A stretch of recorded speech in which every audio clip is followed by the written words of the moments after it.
Well, hello, ladies and gentlemen, and welcome to Rider Ramblings. It's a bit damp.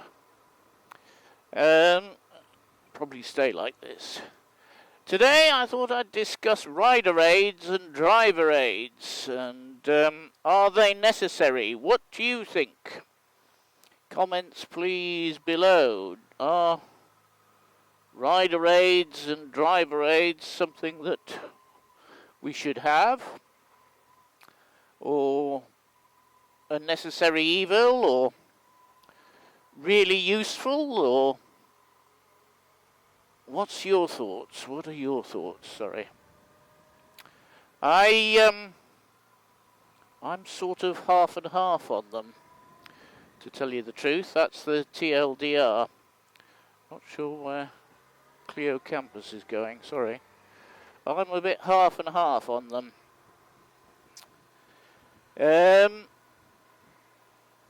For a very long time, and I do mean a very long time, I didn't have any rider or driver aids.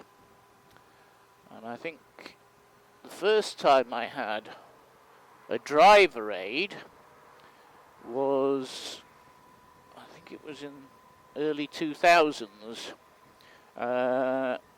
when I had a Mercedes that had a mechanical, ABS system. It did. It was a mechanical ABS system, and it worked very well. Not sure where this chappie's going. Don't think he knows either.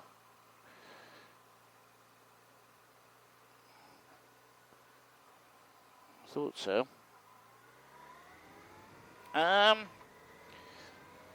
Right, yes, so the first one was a mechanical ABS system on my Mercedes. I don't think it was electronic, I really don't. I was very surprised one day when it actually activated. I was visiting some family friends in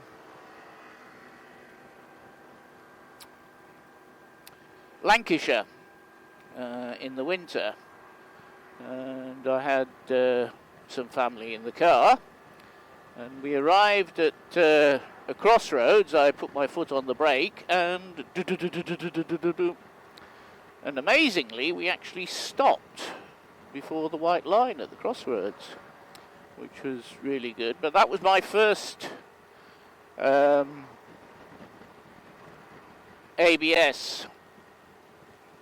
And it did activate one spore again on ice the year later. Since then, I've had cars with traction control and ABS, electronic, which have never activated.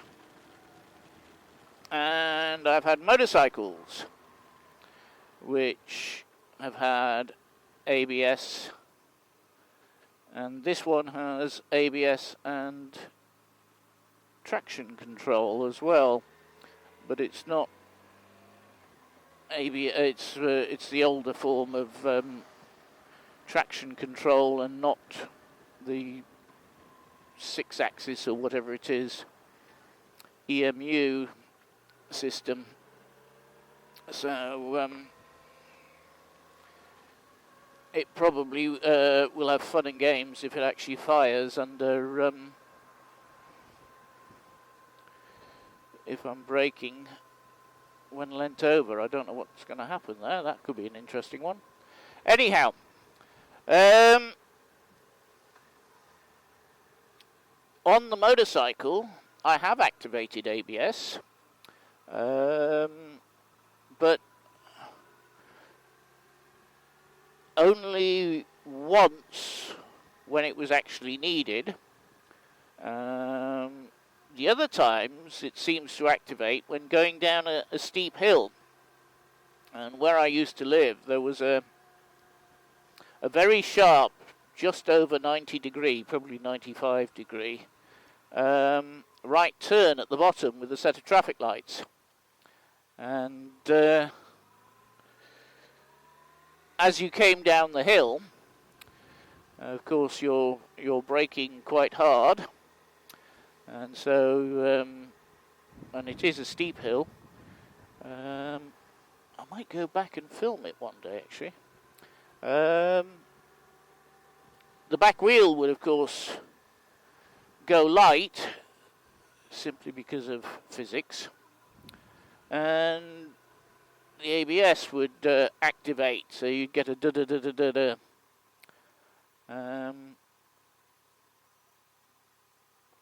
Just as you got to the bottom of the hill. And it wasn't necessary. I mean, it was, the whole thing was simply because the back wheel had lifted a bit. It was at the end of it, suspension travel or whatever.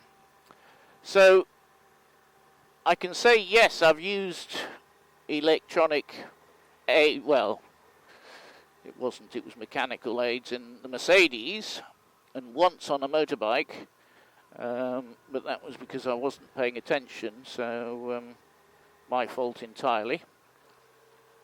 But really, are they actually needed? And to my mind, I would say yes.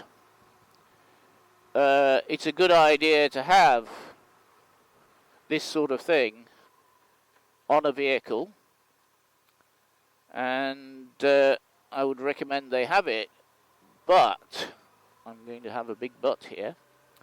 I believe, and this is my opinion only, that this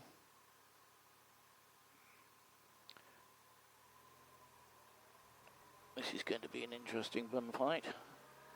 That when you learn to drive, ride, or whatever, you should learn on vehicles which have no electronic rider aids or mechanical rider aids, should we say, if it's like my old E-Class Mercedes. I think you should learn how to control the vehicle properly without electronic rider aids. And I also believe, and this is a bit contentious, that every couple of years you don't take your test again. No, this is not what you're doing. But every couple of years or so, you have to go and do a course. You just have to do the course, half day or whatever, where you're given refreshers on using different vehicles. So if you have a motorcycle license and a car license, you'd use both of them. If you have HGV, then you'd probably, that's a 7.5 ton or 7 ton HGV, you'd do that. So I believe you should do it with vehicles that are not equipped with traction control. I know certainly in the late 70s, some friends of mine and myself, we would get together every so often, and you were able to rent the local skid pan. They're virtually non-existent now, but virtually all the towns had them for the bus drivers. Well, all the large towns had them for the bus drivers and that type of thing. But they seem to have disappeared now.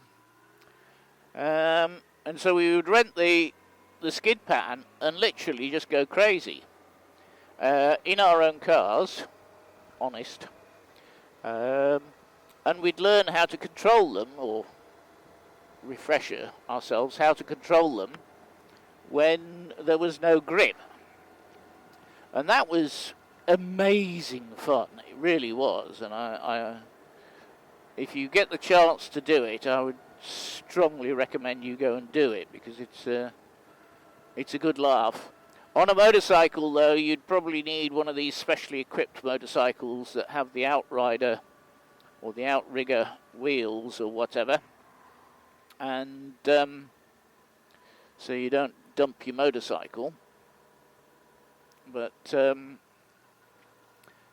in a car, I mean, I believe now they use some sort of outrigger system with pneumatics, and they lift certain wheels up or whatever to simulate skidding, rather than actually pouring oil and water on the skid pan. No fun, is it? No fun. So, what do you think? Do you think people should be required to go on a course? It's not part of a test. You don't pass a test at the end. It's just a refresher. Every couple of years, maybe every 3 years, I don't know. Just to remind you how to drive or ride in inclement weather. So yes, I'm quite happy for the vehicles to have driver aids, electronic or not. As I say, I'm quite happy for that. But I'd prefer people to see them learning to ride and drive on vehicles that are not equipped, so they learn how to do it. Or if they're in vehicles that are so equipped, they have to go on to this course. I mean, the other thing, and I've mentioned this before, is I believe as part of your driving test, any driving test, you should be required to drive all the various different types of vehicles. So you understand the problems that each vehicle has. So you understand the problems that motorcyclists have, car drivers have, and people driving 7.5 ton vehicles as well. I wouldn't suggest an HGV, but I think that would be a good idea as well. Because I see this so frequently. People don't realise that a heavily loaded 7-ton or HGV, I mean, just does not have the stopping power. I had a 7-ton camping car, an American jobby, and occasionally I would be up close to the limit because I'd filled up with fuel, which was 50 US gallons, and I'd filled up with water, which was another 50 US gallons, and